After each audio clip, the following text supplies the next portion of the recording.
Tarehe 19 Machi ni siku ambayo historia imechorwa kwa matukio mbalimbali ya furaha na matumaini, lakini pia maamuzi mazito yaliyoibadilisha dunia. Hapa nchini Tanzania, Machi 19 mwaka 2021, dunia ilishuhudia uapisho wa rais wa kwanza mwanamke, Dr. Samia Suluhu Hassan, rais wa awamu ya 6 baada ya kifo cha hayati Dr. John Pombe Magufuli. Mimi Samia Suluhu Hassan naapa kwamba nitakuwa mwaminifu kwa Jamhuri ya Muungano wa Tanzania na kuitumikia kwa moyo wangu wote, na kwamba nitaihifadhi, nitailinda na kuitetea Katiba ya Jamhuri ya Muungano wa Tanzania kwa mujibu wa sheria iliyowekwa. Ee Mwenyezi Mungu nisaidie. Tukiachana na Tanzania, Machi 19 ya mwaka 1953, dunia ilishuhudia kwa mara ya kwanza kabisa hafla ya Oscars ikirushwa moja kwa moja kupitia televisheni nchini Marekani. Tuachane na hayo. Kuna tarehe 19 Machi ya mwaka 2003, dunia haitowahi kusahau matukio yaliyotokea kwenye historia ya tarehe hii. Ulikuwa bado ni usiku mchanga, bado kukumaa. Anga la Baghdad likachanwa na milipuko mikali. Sauti za milipuko na mabomu zikavuruga utulivu na ukimya wa usiku ule. Na ndani ya dakika chache, dunia ikaingia kwenye moja ya vita vilivyobeba mjadala mkubwa zaidi katika historia na uga wa kisiasa.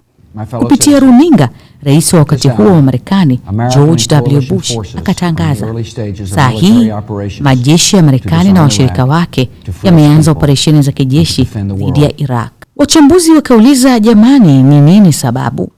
Dunia ikajibiwa kuwa Iraq chini ya Saddam Hussein ilikuwa na silaha za maangamizi makubwa, na huo ndio ukawa mwanzo wa historia inayojirudia huko Mashariki ya Kati. Mvutano kati ya Iran, Israel na Marekani bado unajengwa juu ya hofu na hoja ile ile ya silaha hatari za kivita. Vita vya Iraq viliendelea, na ndani ya wiki chache tu Marekani na washirika wake waliingia Baghdad.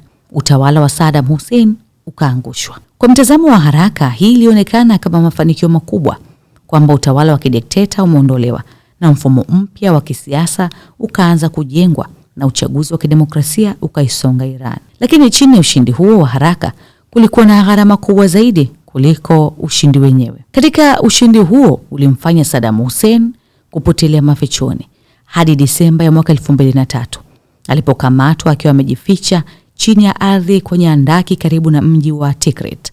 Hakupigana wala hakukimbia, na huo ndio ukawa mwisho wa safari yake baada ya kuhukumiwa. Na mwaka 2006 akanyongwa kuififiza hadithi yake. Lakini ukweli uliofuata ulikuwa mzito kuliko vita yenyewe. Silaha zilizokuwa sababu ya vita hazikuwahi kupatikana. Ving'ang'a na uchunguzi na ufuatiliaji wanasema hakuna silaha hata moja. Na hapa ndipo dunia ilipoanza kuuliza maswali mengine. Je, vita hii ilikuwa sahihi kweli? Kwa sababu licha ya ushindi wa haraka wa kijeshi, vita havikuishia pale. Viligeuka kuwa vita vya ndani, mashambulizi ya kushtukiza na miaka ya hofu kwa wakazi wa Iraq. Kiza kikatanda, maelfu ya maisha yakapotea, miaka nayo ikapita, mithili ya bodaboda anayewahi mteja wake. Hata hivyo, mwaka 2011, Marekani ikatangaza rasmi kwamba vita hivyo vimemalizika na kuiacha Iraq katika ombwe kubwa la huzuni, mahangaiko, njaa, maisha mapya, na hata kuanza kuiandika kumbukumbu mpya kwa vizazi vyao vipya. Na hivi ndivyo tarehe 19 Machi inabaki kuwa siku ambayo ilileta furaha kwa wengine na huzuni pia kwa wengine. Machi 19 ni ndoano inayonasa vitabu vingi vya kihistoria katika bahari ya dunia inayotoa wavuvi wengi kila uchao. Marekani inatazamiwa kuwa mvuvi mkuu katika historia hii ya bahari ya dunia. Mimi ni Regina Baltazari.